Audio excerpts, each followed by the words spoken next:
Irmãos ou casal? Olha, a galera tá querendo saber de verdade, né? E tá duvidando, então vamos provar pra galera que nós somos casal. Né, minha cantora? É isso aí.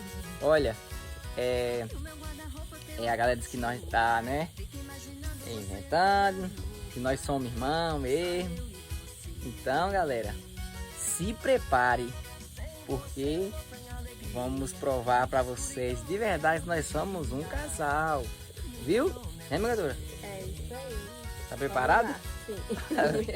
Sim. Ei, agora ó, só pra provar pra vocês, viu, galera? Ó, nós somos um casal de verdade. Deixa eu botar esse chapéu aqui.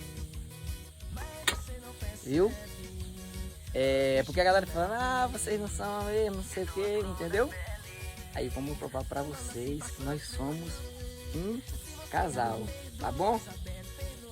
Bora lá, ó.